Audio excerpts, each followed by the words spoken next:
चलो शुरू करते हैं। आज लेक्चर नंबर कौन सा होगा? लेक्चर नंबर 8 होगा। 8 ही है ना? हाँ, लेक्चर नंबर 8 होगा आज। ठीक बेटा जी, लेक्चर नंबर 8 है। आज हम इस लेसन को कोशिश करेंगे ख़त्म कर लें। फिर अभी बायोलॉजी ख़त्म नहीं हुई है क्योंकि 25 नंबर की बायोलॉजी आती है। अभी आज जो ख़त्म होगा तो समझ लो 20 नंबर की बायोलॉजी ख़त्म हो गई। 20 नंबर की केमिस्ट्री आती है, केमिस्ट्री पूरी ख़त्म हो गई है। 20 नंबर की बायोलॉजी आज ख़त्म हो जाएगी। तो 5 नंबर की बायोलॉजी बचेगी, वो आखिरी यूनिट है तो हम आखिरी में पढ़ेंगे। अब बीच में क्या आएगा? फिजिक्स आएगा। क्या आएगा? भौतिक विज्ञान आएगी। तो हम 25 नंबर की फिजिक्स भी आती है तो 25 नंबर की पहले फिजिक्स ख़त्म करेंगे। 40 से 45 दिन, 30 से 40-45 दिन लगेंगे। 30 दिन से कम नहीं लगेंगे, 45 दिन से ज़्यादा नहीं लगेंगे। इसी में हम ख़त्म कर देंगे। ठीक है, तो उसके बाद 5 नंबर की बायोलॉजी जो बचेगी उसको लास्ट में पढ़ लेंगे। तब आपका सिलेबस ख़त्म हो जाएगा। कुल मिलाकर 2 महीने में आपका सिलेबस ख़त्म होगा। ठीक है, जुलाई चल रहा है। जुलाई आज 10 जुलाई हो गई है तो 10 जुलाई को हो 10 सितंबर, अगस्त के बाद सितंबर, 10 सितंबर या अगस्त लास्ट तक शायद ख़त्म हो जाएगा। ठीक है, क्लास बंद थी कुछ दिन, नहीं तो हम अगस्त भर में सिलेबस ख़त्म कर देते।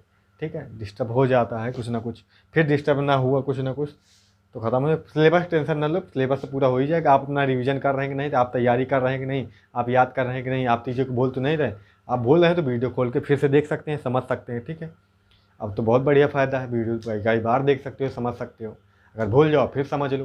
क्लास में कोई बच्चा पूछ लेता है, टीचर इरिटेट होता है, टीचर गुस्सा करता है कि इतनी वही चीज़ कितनी बार बताऊँ, कितनी बार पूछोगे। लेकिन वीडियो में चाहे 100 बार पूछो, 100 बार देखो, उस चीज़ को सुनो। वीडियो में जो सर घुसे रहते हैं वो गुस्सा नहीं करते हैं। वीडियो को चाहे सर को गाली दे लो, चाहे जो कर लो, सर के साथ आप कुछ भी कर सकते हैं। ठीक है, चलो ठीक है, चलो स्टार्ट करते बिना किसी बकझक के। एक क्वेश्चन था बेटा, 2019 में पूछा गया था। क्वेश्चन ये था, जीवन की उत्पत्ति से आप क्या समझते हैं? नई जातियों की उत्पत्ति, नई जातियों के उद्भव उद्भव पर प्रकाश डालिए। नई जातियों का उत्पत्ति या जात उद्भव हमने कल पढ़ाया था आपको, याद है आपको? जात उद्भव हमने कल पढ़ाया था आपको। यहाँ पर वही पूरी बात लिख देनी है। और रही बात जात की, जीवन उत्पत्ति के बारे में हमने कल बहुत कुछ समझाया है। आप न लिख पाए तो मैं थोड़ा सा लिखवा देता हूँ। आप हेडिंग डाल लीजिए जीवन की उत्पत्ति।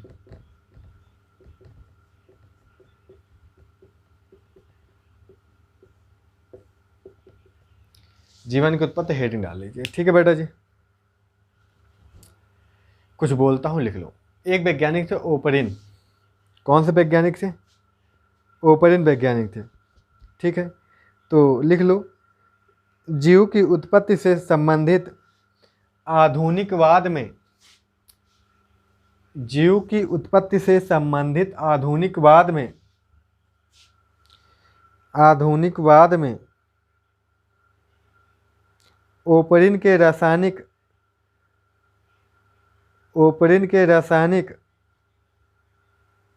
उद्विकास को मान्यता दी गई है। डिटेल में है नहीं आपके सिलेबस में। ठीक है, ओपरिन के रासायनिक उद्विकास को मान्यता दी गई है। उद्विकास को मान्यता दी गई है।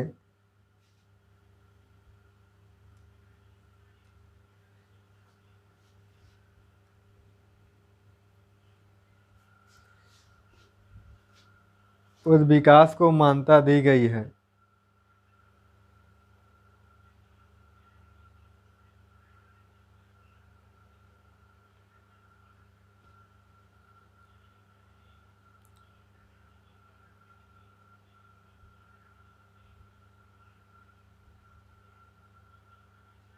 ठीक है, आगे आगे लिख लोगे। एक बात कुछ सोचने लगा था, सॉरी। जीवन की उत्पत्ति, जीवन की उत्पत्ति अकार्बनिक अकार्बनिक पदार्थों के भौतिक क्रियाओं के फलस्वरूप हुई है। अकार्बनिक पदार्थों के भौतिक क्रियाओं के फलस्वरूप हुई है। ठीक है, चलो, तो इस क्वेश्चन का जवाब खत्म हो गया।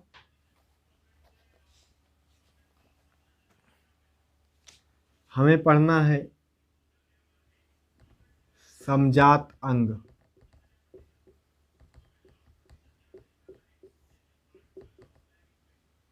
समजात अंग वे अंग जिनकी मूल संरचना समान होती है, वे अंग जिनकी मूल संरचना समान होती है किंतु भिन्न भिन्न प्राणियों में या भिन्न भिन्न जीवों में, जो भी कहो, भिन्न भिन्न प्राणियों में या भिन्न भिन्न कार्य के लिए उत्तरदायी होते हैं। यही चीज़ आपको लिख लेना है, ठीक है। कुछ अंग ऐसे, कुछ वे अंग जो मतलब मूलभूत संरचना समान है, मतलब कि उनकी उत्पत्ति समान उससे हुई है। उनकी उत्पत्ति में देखोगे उनकी संरचना तो एकदम एक जैसे दिखेंगे आपको, लेकिन वो अलग अलग जीवों में अलग अलग कार्य के लिए रूपांतरित हुए हैं, इसलिए वो आज अलग अलग दिख रहे हैं। ऐसे अंगों को समजात अंग कहेंगे, ठीक है बेटा जी। ऐसे अंगों को समजात अंग कहेंगे। उदाहरण लिख सकते हो, जैसे पक्षियों,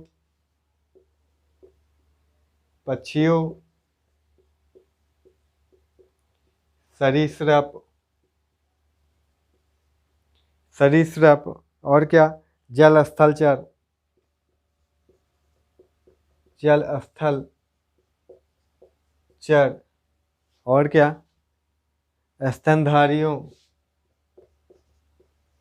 स्तनधारियों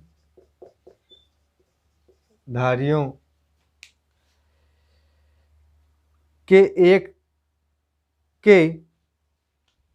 के पादों मतलब उनके जो पैर होते हैं, के पादों की मूलभूत संरचना एक समान है, कि मूलभूत संरचना एक समान है, किंतु यह विभिन्न जीवों में भिन्न भिन्न कार्य के लिए होते हैं। विभिन्न जीवों में भिन्न भिन्न कार्य के लिए होते हैं। कुछ में चलने के लिए है, कुछ में पकड़ने के लिए है, कुछ में रेंगने के लिए है ना। समझ गए? चलो, एक आ जाता है, एक चीज़ और है, समजात अंग जो होते हैं बेटा जी, इससे जैव विकास को भी प्रमाण मिलता है, ठीक है। इससे ये पता चलता है कि पहले कैसे अंग थे, वो अलग अलग, जैसे काम के अनुसार वो वातावरण परिवर्तन आया, काम के अनुसार वो धीरे धीरे उनमें बदलाव आ जाता है। समझ गए? जैसे समजात अंग यह प्रदर्शित करते हैं कि इन लक्षणों की मूल उत्पत्ति एक ही प्रकार के पूर्वजों से हुई है। यह जैव विकास का प्रमाण देते हैं, मतलब एक ही पूर्वज से, तभी तो उनके जो लक्षण मिल रहे हैं पैरों के, लेकिन वो धीरे धीरे अलग अलग काम के लिए उपयोग में लाने लगे, इसलिए उनकी आज उनका जो देखने में है, वो देखने में आज बहुत अलग अलग लग रहा है कि एक जैसे है ही नहीं, पर उनकी मूल संरचना क्या है, एक जैसी है। अर्थात उनके जो पूर्वज थे सभी के, वो सब क्या है, एक ही थे।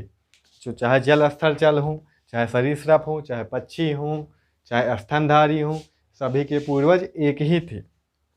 मैंने बताया है ना, ये सब का डेटा संघ के प्राणी हैं। चाहे जल स्तर चल हो, जल स्तर में जो जल में भी रहे, स्थल में भी रहे।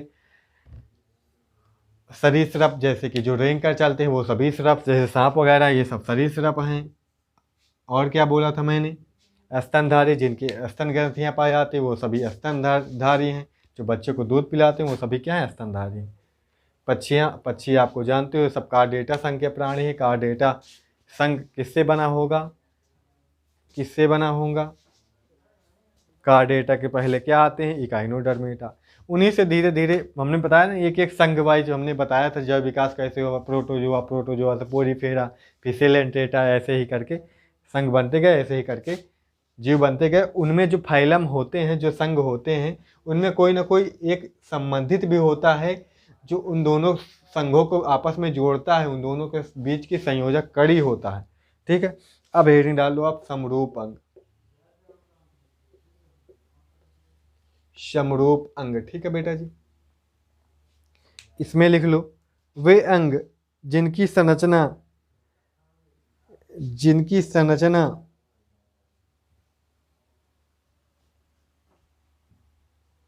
में अंतर होता है तथा इनकी उत्पत्ति भी समान नहीं होती।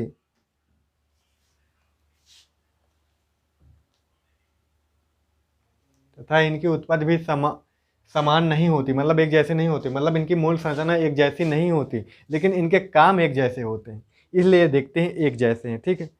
परंतु इनके कार्य इनके कार्य समान होते हैं, इनके कार्य समान होते हैं, समरूप अंग कहलाते हैं। समरूप अंग, वो अंग कहलाते हैं, अंग बोला। जैसे पक्षी के अग्रपाद और चमगादड़ के अग्रपाद दोनों उड़ने के लिए होते हैं।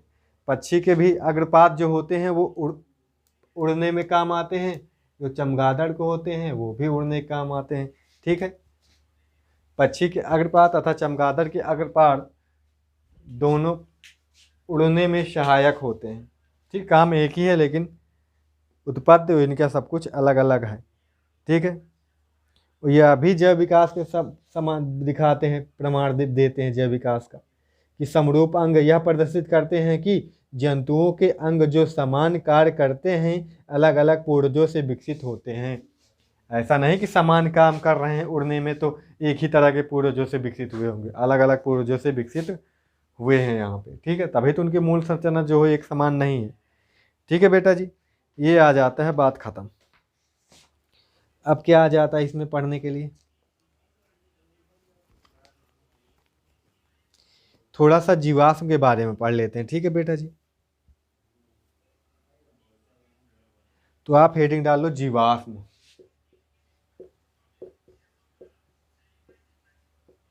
फॉसिल बोलते हैं इंग्लिश में वैसे इसको, जीवाश्म। जीवाश्म भी से भी जैव विकास का प्रमाण मिलता है। अगर जैव विकास से प्रमाण पूछे ना आप क्वेश्चन में, जैव विकास के प्रमाण दीजिए तो आप इनके बारे में, सबके बारे में लिख देना, ठीक है बेटा जी। आप समरूप अंग लिख देना, समजात अंग लिख देना और जीवाश्म के बारे में लिख देना, ये इतने प्रमाण लिख देना बहुत है, ये तीनों के बारे में लिख देना आप, आपका क्वेश्चन सही हो जाएगा, ठीक है। तो क्या है, जीव के परिरक्षित अवशेष जीवाश्म कहलाते हैं। कौन से रक्षित, परिरक्षित, परिरक्षित अवशेष जीवाश्म कहलाते हैं। अब परिरक्षित कौन, जो सुरक्षित हो, उनके अवशेष क्या हो, सुरक्षित हो। जैसे मैं दब जाऊं और मैं भी दीवार छत गिर जाए, मैं दब जाऊं यहाँ पे हजारों साल, तो मिट्टी में जो मेरा है, मोरा जो छाप बन जाए, मेरी जो छाप बन जाए, मेरे को और तत्व मिल जाएं, ठीक है। 1000 साल, 100-200 साल बाद, 500 साल बाद, हजारों साल बाद, तो क्या कहलाएगा फिर, वो मेरा जीवाश्म कहलाएगा। उससे वहाँ पे जो तत्व होंगे उनके उनके समस्थानिकों के आधार पर हम ये पता कर पाते हैं कि वो ये तत्व कितना पुराना है, अर्थात ये जीवाश्म कितना पुराना है। तो इससे ये पता चले, मेरी छाप होगी तो मेरे लंबाई चौड़ाई के बाद बराबर छाप होगी, और भी मेरे हो सकता है मेरा नाक कान सबका छाप बन जाए, तो मेरे ये भी पता चल जाए कि हाँ इतने साल पहले इस तरह का आदमी होता था, कि हाँ इतने साल पहले ऐसी नाक होती थी, ऐसा इतना लंबा शरीर होता था, इतनी लंबाई चौड़ाई होती थी, ऐसा माथा होता था। जैसे हम आज पढ़ते हैं कि यार मानो पहले ऐसा था, इसका खोपड़ी ऐसी होती थी, लंबाई इतनी होती थी, ये चल नहीं पाता था, मतलब खड़े होकर नहीं चल पाता था, ऐसे ऐसे, वो सब जीवाश्म के द्वारा ही बातें पता चली हैं, समझ गए बेटा जी। और कितने पुराने हैं ये, ऐसे कितने कैसे कैसे चलते हैं, ये सब जीवाश्म के द्वारा ही पते हैं। मैंने अभी कल के वीडियो में बताया था ना, ये सब जो धार्मिक ग्रंथ हैं ये सब प्रमाण नहीं देते हैं इन चीज़ों का, लेकिन विज्ञान इन चीज़ों का अच्छे से समझाता, प्रमाण के साथ, लॉजिक के साथ बताता है।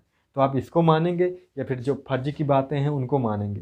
तो आप विद्यार्थी हैं, विज्ञान के स्टूडेंट हैं, आप सोच लीजिए आप किसको मानेंगे, ठीक है। चलो इसको लिख लो बेटा जी, ये डेफिनेशन लिख चुके हैं आप। क्या बोला मैंने, जीव के परिरक्षित अवशेष जीवाश्म कहलाते। उदाहरण लिख सकते हो आप, जैसे लिख लो, जैसे जैसे कोई कोई कीट ब्रेकर में मृत, मतलब कीट हो मृत्यु है, ठीक। कीट मृत्यु गर्भ मिट्टी में सूखकर कठोर हो जाए, अब उसके शरीर वहाँ पे सूखकर कठोर हो जाएगी, ना सड़ेगी ना गलेगी, उसी में पड़े रहेगा, मिट्टी में दबा रहेगा तो हवा भी नहीं जाएगी, बैक्टीरिया भी काम नहीं करेंगे, मतलब सड़ भी नहीं पाएगा, उसी तरह पड़ा रहेगा हमेशा। तो कईयों सालों बाद, सैकड़ों सालों बाद देखा जाएगा तो क्या मिलेगा, जीवाश्म, पता चल जाएगा कीट कितना पुराना है। ये कीट अब होते थे, अब फिर पता चल जाएगा बाद में कि हाँ अब नहीं मिलते इस तरह कीट, पहले ऐसे होते थे, अर्थात ये विलुप्त हो चुका है। ऐसी ऐसी चीज़ें लिख दी जाएंगी फिर, समझ गए। इस तरह से अध्ययन होता है जीवाश्म का। अब प्रश्न आता है जीवाश्म कितने पुराने हैं, जो जीवाश्म मिलते हैं कितने पुराने हैं, कैसे पता लगाते। तो मैंने बताया ना कि खुदाई करने पर पृथ्वी की सतह से निकट वाले जीवाश्म गहरे स्तर पर पाए गए जीवाश्म की अपेक्षा अधिक नए हैं। मतलब कि जो जैसे कोई पृथ्वी है, जो ऊपरी सतह पर पाए गए वो अधिक नए होंगे, जो ज़्यादा नीचे हैं वो ज़्यादा पुराने, जो और नीचे हैं वो अधिक पुराने। बात इतनी सी, ठीक है। पृथ्वी पृथ्वी की ऊपरी सतह पर पाए गए जीवाश्म तथा गहरी सतह पर पाए गए जीवाश्म की अपेक्षा अधिक नए हैं, ठीक है। ये आप लिख सकते हो अगर कोई पूछता है तो। अब जीवाश्म की डेटिंग कैसे, फॉसिल डेटिंग कैसे की जाती है, जीवाश्म की डेटिंग कैसे की जाती है। तो जिसमें जीवाश्म के में पाए जाने वाले किसी एक तत्व के विभिन्न समस्थानिकों का अनुपात के आधार पर जीवाश्म का समय निर्धारण किया जाता है। तो हेडिंग डालो जीवाश्म डेटिंग या जीवाश्म का समय निर्धारण, ठीक है। तो यही चीज़ आप लिख लो। फॉसिल डेटिंग भी लिख सकते हो। फॉसिल को जीवाश्म बोलते हैं,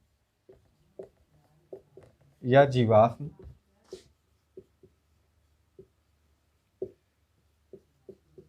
डेटिंग, ठीक है।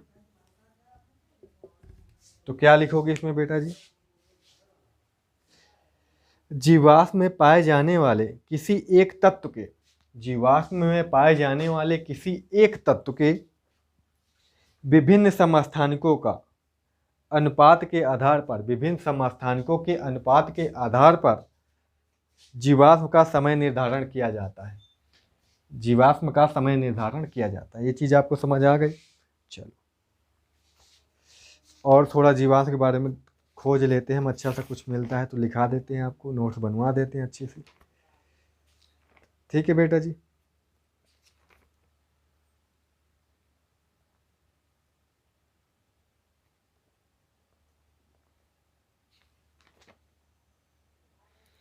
तेरे जाने का गम फिर न आने का गम, आने का गम क्या कहें, राहत देख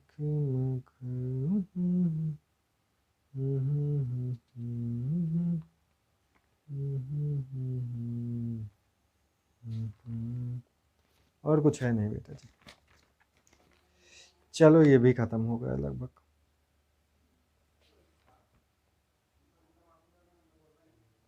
जैसे पूछ रहे जीवाश्म क्या है तो आप लिख लीजिए, कह दे जैव विकास प्रक्रिया के विषय में क्या दर्शाते हैं। तो जो जीवाश्म है जैव विकास के विषय में क्या दर्शाते हैं तो मैं आपको बताता हूँ, सुन लो, ठीक है।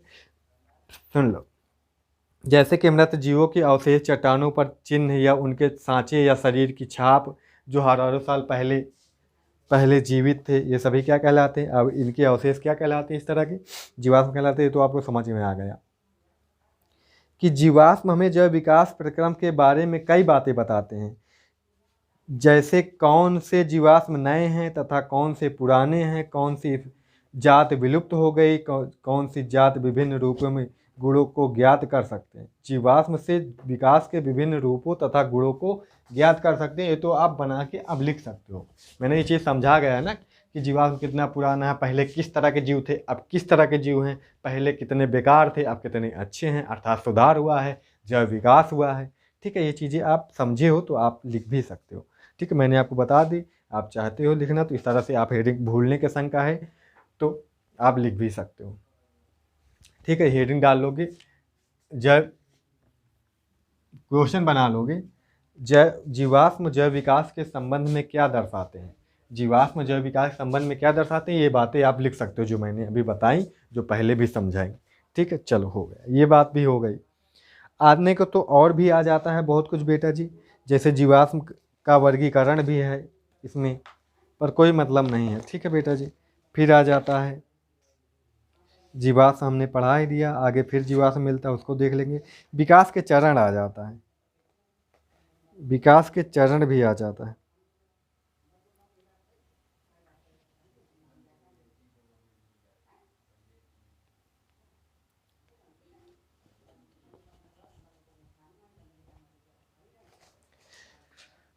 एक चीज़ याद रखना, मानव का सबसे पहले मानव जो होता है, मानव का उत्पत्ति कहाँ से हुई, तो अफ्रीका महाद्वीप से हुई। ये चीज़ हमेशा याद रखना, लिख लो।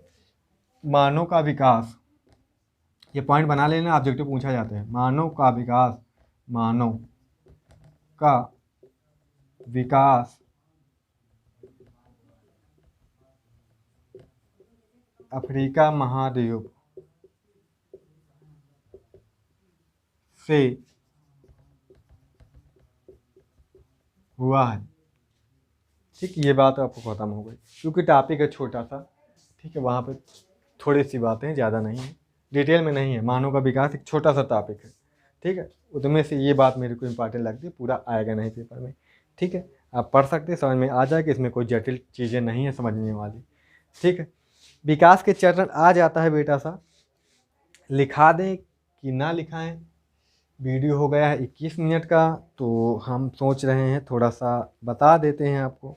लाइट आ नहीं रही है। विकास के चरण, जैसे विकास कृत्रिम रूप से अनेक पीढ़ियों में हुआ है। विकास जो होता है कृत्रिम रूप से अनेक पीढ़ियों में हुआ है। जैसे कि योग्यता के लाभ, जैसे कि आँख का विकास, ये सब एनसीईआरटी का है। गुणवत्ता के लाभ, जैसे पंखों का विकास। ठीक है, कृत्रिम चयन भी होता है। तो लिख लेते हैं थोड़ा सा जल्दी से, हेडिंग डाल लो विकास के चरण है, लिख लेते, छोड़ दे, क्यों, एक ही टॉपिक बचा है। विकास के चरण समझ भी लेंगे, साथ में लिख भी लेते हैं। चलो लिखो। विकास कृत्रिम रूप से अनेक पीढ़ियों में हुआ है। विकास कृत्रिम रूप से अनेक पीढ़ियों में हुआ है। पहले हेडिंग डाल लो इसमें, योग्यता को लाभ। जो योग्य होता है उसे लाभ मिलता है ना, तो जो योग्यता जिसमें होती है उसको लाभ मिलता है। योग्यता के लाभ में लिखना है आपको आँख का विकास। जैसे जिसके आँख के विकास हो गया जिसमें, वो जीवित रहेगा, जिसमें नहीं हो पाया वो मर जाएगा। इसमें इसी में हेडिंग पड़ेगी, योग्यता के विकास में आँख का विकास, चाहे ब्रेकर में लिख लो और चाहे तो अलग ऐसे खुला लिख लो, जैसे आपकी इच्छा हो लिख सकते हो। फिर इसमें लिख लो जटिल अंगों का विकास डीएनए में। जटिल अंगों का विकास डीएनए में मात्र एक परिवर्तन द्वारा संभव नहीं है। डीएनए में मात्र एक परिवर्तन द्वारा संभव नहीं, अर्थात ऐसा नहीं कि डीएनए में तो एक परिवर्तन हो जाए उससे कोई जटिल अंग का विकास हो जाए, जटिल अंग बन जाए, ऐसा नहीं होता है। ठीक है, यह कृत्रिम रूप से अनेक पीढ़ियों में होता है। यह कृत्रिम रूप से अनेक पीढ़ियों में होता है। ठीक है बेटा जी, समझ गए। कृत्रिम रूप से अनेक पीढ़ियों में होता है, धीरे धीरे होता है। ठीक है, धीरे धीरे डीएनए में परिवर्तन होता है, अचानक से वो चीज़ नहीं दिखते, अचानक किसी की आँख नहीं तो अचानक से आँख आ जाए, ऐसा नहीं एक पीढ़ी में। ठीक है, धीरे धीरे होता है। अब कुछ पॉइंट बना के लिख लो बेटा जी, जैसे प्लेनेरिया। प्लेनेरिया एक जीव होता है। ठीक है, जीव जनन कैसे करते उस लेसन में हमने पढ़ाया था इसमें। ठीक है, अलैंगिक जनन विधियों में। प्लेनेरिया में अति सरल आँख पाई होती है। प्लेनेरिया में अति सरल आँख होती है, मतलब बहुत साधारण सी आँख। अच्छा, हल्का हल्का ये समझ सकता कि हाँ कोई है आगे। कीटों में जटिल आँख होती है। दूसरा पॉइंट, धीरे धीरे देखो विकास हो रहा है। प्लेनेरिया मतलब पहले बना था जीव तो इसमें सरल सरल आँख थी, फिर कीट बने हैं तो उनमें थोड़ा सा आँख में सुधार हुआ, तो लिख लोगे कीटों में जटिल आँख होती है। अगला तीसरा लिख लो, मानव में द्विनेत्री आँख होती है। द्विनेत्र वाली, मतलब दो आँखें हैं ना हमारे, द्विनेत्री आँखें। ठीक है, और अधिक अच्छी और विकसित। ठीक है, और विकास हो गया आँख में। ठीक है, तो आँख का विकास हुआ है। योगतम का योग मतलब योग, खुद को इंसान, खुद को जीव क्या बनाता चला, उसमें योग्यता आदि खुद ब खुद चली गई, जैसे ज़रूरत थी, जैसे उसका पर्यावरण में उसके ज़रूरत थी। ठीक है, ऐसा होता है, समझ गए। इसलिए जो ज़रूरी है वो हमें सब प्रकृति ने दिया है। ठीक है, आप खुद पर गर्व करो। बहुत तो ऐसे हैं जिनके पास ये भी नहीं है। अगला आ जाता है, दूसरी हेडिंग डाल लेना बेटा जी, गुणता के लाभ। गुणता के लाभ, गुणता के लाभ में क्या डालना है, क्या चीज, पंखों का विकास, पंखों का विकास। चलो, पंख ठंडे मौसम में ऊष्मा रोधक के लिए विकसित हुए। पंख किस लिए विकसित हुए?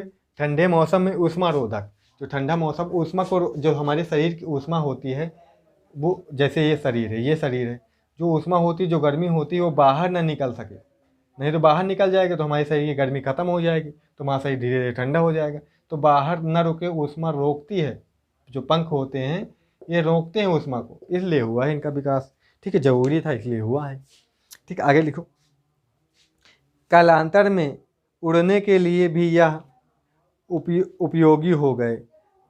अब जो काल है उसमें ये उड़ने के लिए भी काम में लिए जाने लगे। ठीक है, पहले उड़ने के लिए नहीं थे।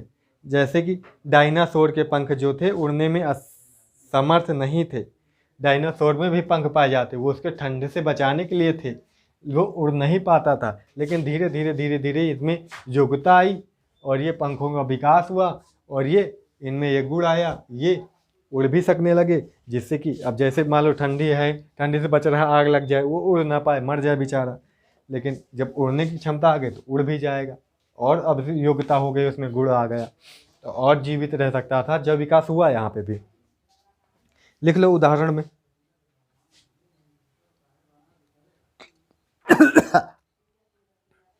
गला सूख गया एकदम, बोलना बहुत पड़ता है। लिख लो बेटा जी, डायनासोर के पंख थे, पंख उड़ने में असमर्थ थे, उड़ने में समर्थ नहीं थे, ऐसे लिख सकते हो, उड़ने में समर्थ नहीं थे।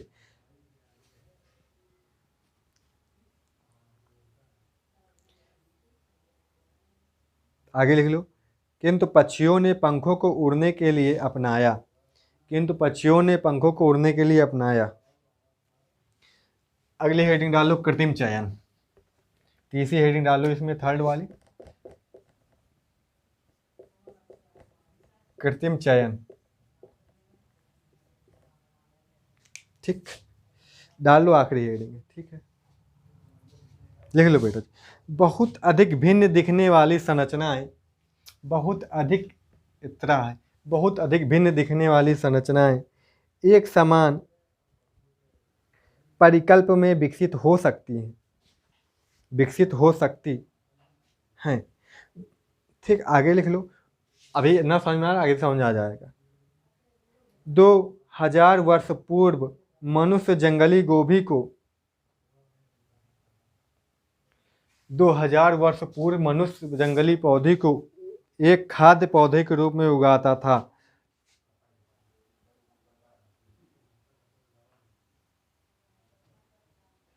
उगाता था तथा उसने चयन द्वारा, उसने चयन द्वारा, इसने ये चीज को आदमी ने चुना था। ठीक है, तथा उसने चयन द्वारा इससे विभिन्न सब्जियां विकसित की, उसने विभिन्न सब्जियां विकसित की। इसे कृत्रिम चयन कहते हैं, इसे कृत्रिम चयन कहते हैं। आपको पता होगा ना, आपको पता होगा, दिखेगा नहीं पर हम बोल देंगे, लाइट लगती होगी, फ्लैश जल रहा है। ठीक है, जंगली गोभी थी, ये एनसीईआरटी में बना भी है, जंगली गोभी थी, उससे कौन कौन सी गोभी बन गई देखो। जंगली गोभी थी, इससे क्या बनी, गांठ गोभी बनी। कौन सी, गांठ गोभी। ये गांठ गोभी कौन सी होती है बेटा जी, फले हुए भाग वाली। इसमें फिगर भी बना है बेटा जी। अच्छा, गांठ गोभी का फिगर भी बना, जो आती है ना सफ़ेद सफ़ेद जिसमें फूल लगा होता है, मैं आपको दिखाना चाहूँगा, शायद दिख जाएगा आपको, एक मिनट। ये गांठ गोभी है, ये जंगली गोभी थी, इसी से गांठ गोभी बनी, इसी से केल गोभी बनी, इसी से लाल गोभी, इसी से पत्ता वाली गोभी, इसी से ब्रोकोली गोभी, इसी से फूल गोभी। दिख रहा है आपको? सॉरी, नहीं दिख रहा है, नहीं दिख रहा है ना? चलो बच्चा, हाँ हाँ, थोड़ा सा, थोड़ा सा,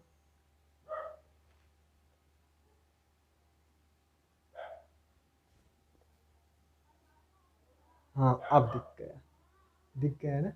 चलो, हो गया काम आपका, दिख गया। चलो ठीक है, thank you thank you thank you thank you. ये चीज़ आप लिख लो, बना लो ऐसे, फिगर ना बनाओ, लिख दो जंगली पौधे, फिर गांठ गोभी, फिर केल, फिर लाल गोभी, गोभी या ब्रोकोली या फूल गोभी। ठीक है, इतना ऐसे लिख लो बस, जंगली पौधे से इतनी गोभी बन गई, विकास हुआ है। ठीक है, और भी ऐसे लिख सकते हो। केल जो थे केवल चौड़ी पत्तियां होती थी, जो केल वाली थी, केल वाली लिखना तो उसमें ब्रेकअप लिख लेना केवल चौड़ी पत्तियां, केवल उसमें केवल चौड़ी पत्तियां थी, केवल चौड़ी, ये चीज़ उसमें नहीं लिखी है, हम लिखे दे रहे हैं, पत्तियां थी। ठीक है, और इसमें क्या लिखने है ना, फले हुए भाग थे, फले हुए या फूले हुए लिखे थे, फूले हुए भाग थे या फले हुए, जो भी लिखो। ठीक है, और क्या ये एक विकसित हुआ, और क्या विकसित हुआ था, ब्रोकोली, ब्रोकोली वाली गोभी, ब्रोकोली, ब्रोकोली में क्या थी, पुष्पों की वृद्धि रोकना, पुष्पों की वृद्धि रोकना, ये वृद्धि रोकती थी। और क्या थी, फूल गोभी थी एक, फूल गोभी, फूल गोभी में क्या लिखोगे, फूल गोभी में ब्रेकर में लिखना, ये बाह्य पुष्प था, जो बाहरी पुष्प था वो विकसित हुआ। ठीक है, बाह्य पुष्प होता है एक गोभी, एक जो गोभी थी, गोभी थी, सिर्फ गोभी लिखा था ना शायद, हाँ गोभी थी, एक लाल गोभी भी है, जो गोभी थी, पत्तियों के बीच की दूरी में कमी थी इसमें, जो पत्तियां होती हैं उनके बीच की दूरी में इसमें कमी थी। ठीक है, यह पत्ता पत्ता गोभी है, पत्ता गोभी है ना, पत्ता गोभी, सिर्फ पत्ता होते हैं जिसमें, बंदा जिसे बोलते हैं, पत्ता गोभी, जिसे बंदा बोलते हैं।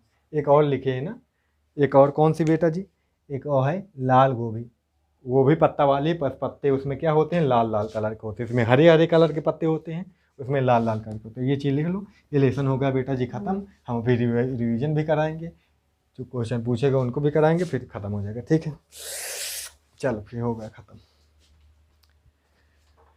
ठीक है, फिर अब ये 20 नंबर की ख़त्म हो गई सब। ठीक है, 20 20 40 ख़त्म। ठीक है, 40 नंबर साइंस हो गए, 30 नंबर की बची है, 30 नंबर की धुआंधार पढ़ लेंगे महीने 2 महीने में। ठीक है, thank you so much, love you to all, bye bye. अब एक दिन का ब्रेक ले लेते हैं, फिर स्टार्ट करते हैं। ठीक है, थैंक यू। तो आज सैटरडे है, मंडे से ही लेते हैं, मंडे से फिजिक्स स्टार्ट करते हैं। ठीक है बच्चा लोग, थैंक यू सो मच।